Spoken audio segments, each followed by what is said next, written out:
Good evening. This is Eugene Chen on Straight Talk. The Secretary for Justice, Mr. Paul Lam, is on our show this evening to talk to us about Hong Kong's niche in the rule of law. Mr. Lam was practicing as a barrister before joining the government and was a senior counsel in private practice, specializing in general civil and commercial proceedings. He was previously the chairman of the Hong Kong Bar Association and has held a number of public service positions, including being chairman of the Consumer Council, the Administrative Appeals Board, as well as the ICAC Operations Review Committee. Welcome, SJ. Thank you, Eugene. You must have been very pleased with the success of the Legal Week, with 27 overseas experts with the representatives of the international legal organizations. So how important was it to showcase that Hong Kong's return as a global legal hub? Well, I think the success of the Legal Week is a very strong evidence of the status of the Hong Kong legal system in the international community. I'm sure that many people would agree that one of the main strengths of Hong Kong is our rule of law. Finally, to let people know that Hong Kong is back and we have resumed international exchanges with people from around the world, it's very important. Right. What were some of the successes of the event that you can remember? Well, as you just mentioned, we have invited almost 40 overseas guests to come to Hong Kong. And they include very senior representatives of international legal organizations coming from continental Europe, including from Hague, from Rome. And they are the leaders of very important legal bodies. And in addition, we have invited many government officials from ASEAN countries so that they can have a better understanding of the legal service that can be provided by Hong Kong. Right. You know, the term rule of law has always been mentioned in Hong Kong's, always in our context. So what is Hong Kong niche in the rule of law, say, compared with international cities? Well, I think the Hong Kong's unique strength is that it is the only common law jurisdiction within China. And we always enjoy a very high reputation in terms of rule of law. Among other things, we have a very strong and independent judiciary, which is well accepted by the international community. So, for example, the judgment of our court were cited from time to time by courts in other common law jurisdiction. And another example is that Hong Kong is one of the most preferred arbitration centers in Hong Kong. And the reason is quite simple, because our common law is very reliable and is familiar to the international business community. Right. So, I'm sure you met many guests during the Legal Week. What were the general feedback of Hong Kong that when you talk to them? Well, I'm very pleased that almost all the feedbacks that I've heard were very positive. They were looking forward to further opportunities in terms of cooperation and collaboration with Hong Kong. They were very interested in strengthening their establishment in Hong Kong. And they were very pleased that apparently we have resumed the sort of exchange activities which are very essential to Hong Kong being an international legal service center. So I'm very pleased. Right. But I'm sure, Secretary, you're aware that a lot of the Western media has been portraying Hong Kong in a very different scenario. So what is their impression of the exercise of rule of law in Hong Kong? Are they concerned that after the implementation of the national security legislation, is rule of law still being practiced in Hong Kong? Did anybody ever bring that up to you? Well, I haven't had any serious concern, and obviously some questions have been raised. But like Eugene, as you correctly mentioned, from time to time, some foreign politicians and foreign mass media, they publish statements which are quite misleading, and sometimes they are utterly false. In relation to the legal system and the judicial system. And I think our main duty is to correct those false statements or those misleading statements in a very clear manner. And that's exactly what the government has been doing. So whenever people raise any queries, I'll speak out very loudly to ensure that people can have a proper understanding of the true state of the rule of law in Hong Kong. Right. There's also a Rule of Law Congress that was held. I mean, has it helped even further? Well, yeah, I think it helps. The Rule of Law Congress, the aim of the Rule of Law Congress is to highlight that our law is related to many different areas. For example, Hong Kong is intended to become an innovative and technology center. It's intended to become an arts and cultural center. And so one of the main themes of the Rule of Law Congress is to show to people that in order to be successful in all those initiatives, you have to have a very solid legal framework. And the other thing is that we have invited young people to join in the discussion as to what's the best way to promote the rule of law in our society. So we have invited students from Malaysia, Singapore, and Hong Kong to share their views. Well, Paul, you just mentioned that we have some very heavyweight guests from internationally, including Secretary General of the Hague Conference on Private International Law. Yes. And they're keeping their Asia office in Hong Kong. This is very encouraging. Yes. But on the other hand, Hong Kong has slid 3 spots to 22nd out of 140 jurisdictions in the international ranking for the rule of law. So does that reflect the accurate legal landscape of Hong Kong? Well, I think you have to look at the big picture. The survey actually covers altogether 140 jurisdictions around the world. So Hong Kong ranked 22, which is still a very high place in the overall survey. And the drop of 3 places, you have to look into the reasons. And apparently, that's because of some incorrect perception about the human rights situation in Hong Kong. But anyway, once again, you have to look at how we compare to other jurisdictions. For example, United States. We've always been very critical of Hong Kong. If I remember correctly, USA ranked 26, which is 4 places below Hong Kong.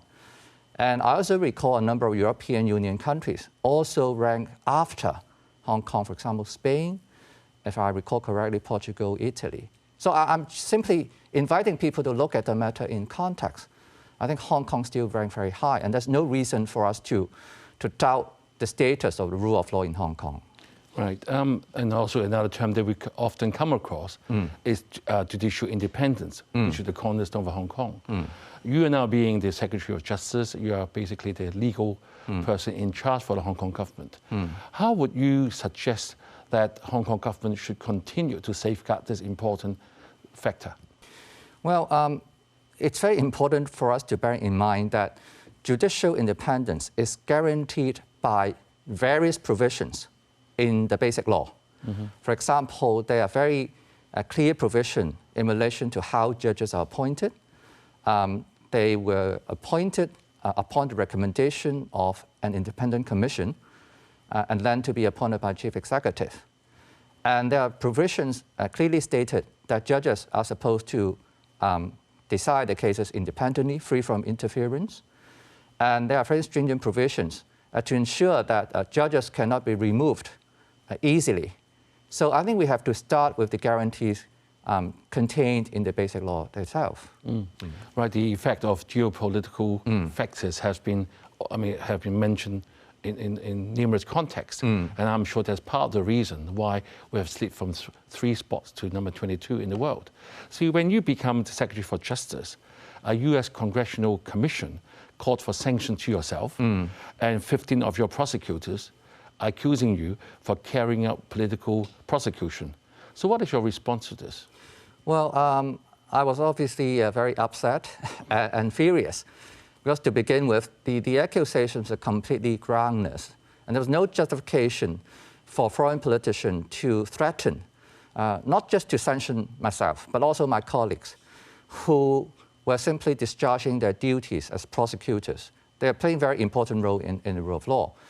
And I think the ulterior motive behind those unreasonable behavior is to deter people from joining the government or to discharge their duties properly. So that's very malicious. And you remember that right after that sort of threat had been uttered, the government issued a very strong statement rebutting those unfounded accusations, and to say that we would not be deterred by those threats from discharging our duties properly. Right, so what is your, do you get frustrated by this persistent smearing against Hong Kong, especially the rule of law, by all the external forces? Well, obviously I would not be happy to see these criticisms, but at the same time, that's the reality that we have faced. That only means that we have to work harder to ensure that people both within Hong Kong and outside Hong Kong can have proper understanding of our legal system. Right, Secretary, we have to take a break now, and viewers, please stay with us. We will be right back.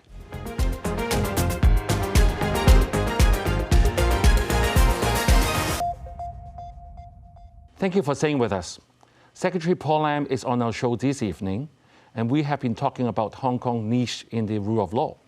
So, Secretary, in the first half, you have reassured Hong Kong the rule of law is there, and our judicial independence is very much appreciated by all the guests who have come across for the legal week. And you mentioned that people are, some of the external forces are smearing the Hong Kong government, and you have issued a very strong rebuttal statement. Yes. We also know that with the implementation of the national security legislation, it has moved Hong Kong from chaos to governance, enabling us to own prosperity. However, this has also brought many criticisms from outside Hong Kong, as I just mentioned, like the United Nations High Commissioner for Human Rights has accused us of breaching human rights in some of the cases. So you being a Secretary of Justice, what would be your response to that? And what have we done exactly to have breached the human rights? So maybe you're the best person to tell us. That's a very good question, because what you said is another example under which unfair criticisms have been made against Hong Kong. Now, you mentioned the national security law. Now, I just wonder, I've said that many times, I wonder how many people who have criticized the NSL have actually read the NSL, had considered judicial decisions in this respect. Now, if you look at or you read the NSL, there's a very clear provision stating that Hong Kong will continue to safeguard fundamental human rights as guaranteed under the Basic Law. And under the Basic Law, there are clear provisions providing that the two important international human rights instruments, including the International Covenant on Civil and Political Rights as applicable to Hong Kong, will continue to protect people's rights. So in terms of fundamental right and freedom, the NSL has done nothing to diminish the right and freedom that used to be enjoyed by Hong Kong people. So you asked a very good question. And I would ask people who make those criticisms to show us the true evidence, to explain to us in what circumstances or exactly how human rights and freedom had actually been infringed. Right, so Secretary, you have issued a very strong reply saying that there's no evidence and all that are groundless accusations. Exactly. And we have also to remember that people who have been accused of infringing the national security law, they will have the chance to receive a fair trial before an independent judiciary. I think that's also a very important point. And all cases, save in very exceptional circumstances, will be held openly. And judgment will be published. So people can see for themselves what would be the evidence to be put against the defendant and how the judges decide on the cases based on the law and the evidence.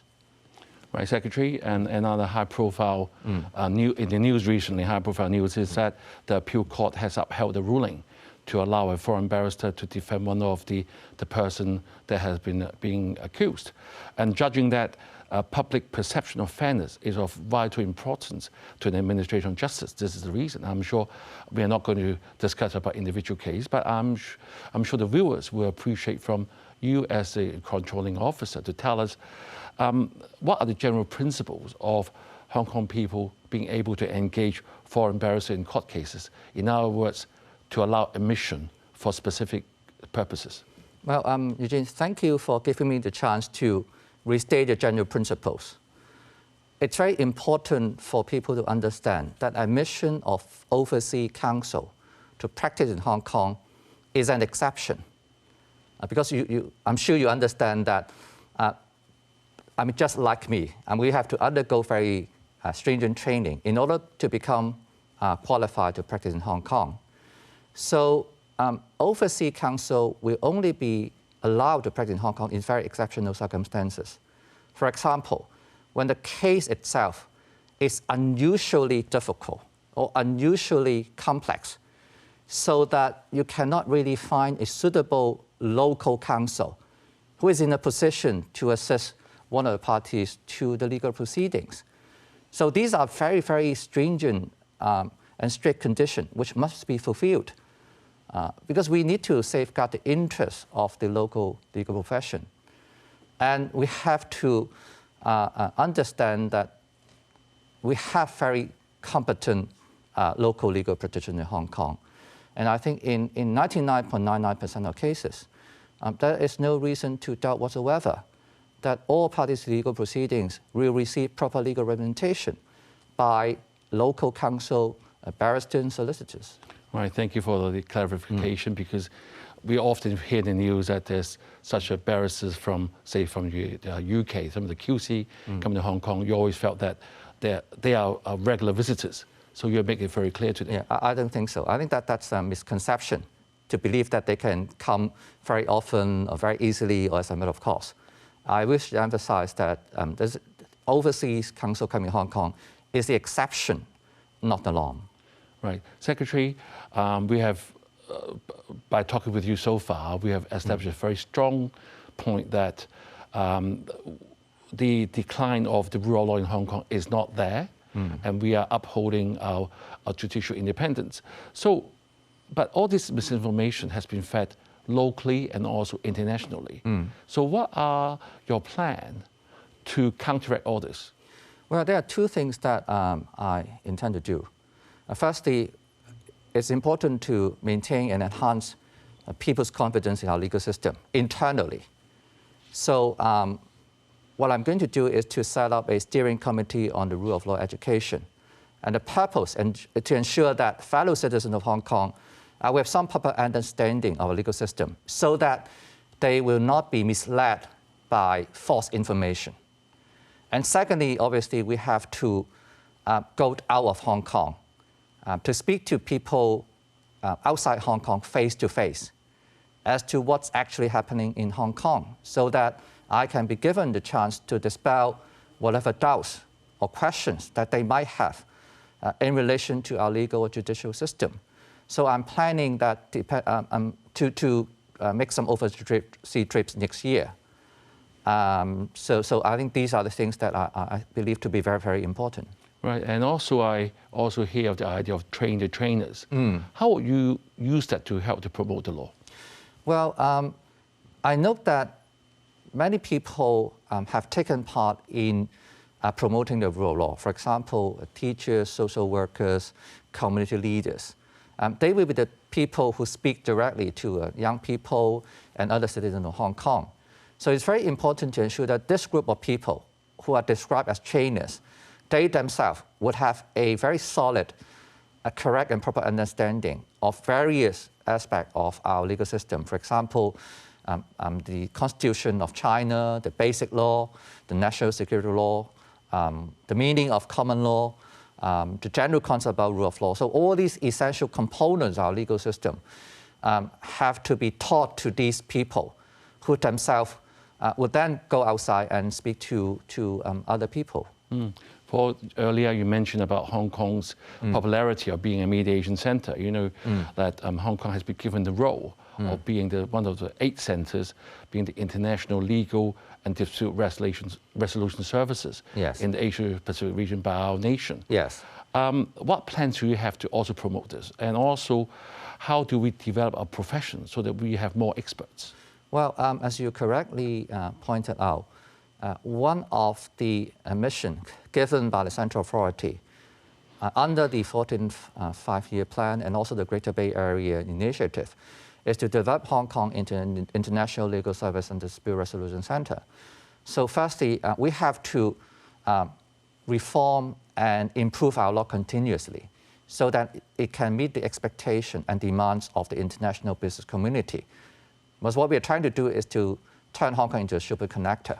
So at the same time, we are strengthening our mutual legal assistance arrangement with the mainland so that Hong Kong can actually act as the bridge between the international community and China when it comes to legal service. And I think that there's another very important development is that the central authority has decided to set up the preparatory office of the International Mediation Organization in Hong Kong. There was a very important announcement quite recently.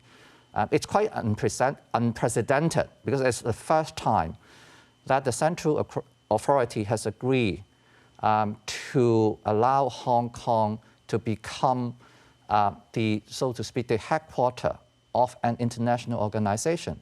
And mediation, of course, is one of the major means of dispute resolution. It's getting more and more popular. Mm-hmm. So I think that really highlights the status of Hong Kong as an international legal service and dispute resolution center.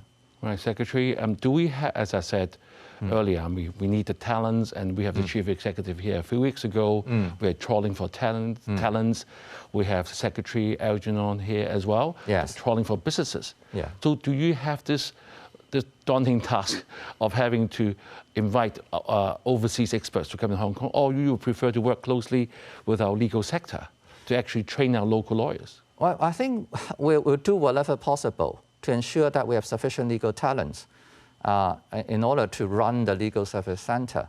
So on the one hand, we have a very good law school in Hong Kong. Mm-hmm. I think they train a lot of law graduates who later on become very competent legal professionals. But at the same time, as you know, we have many foreign lawyers practicing in Hong Kong.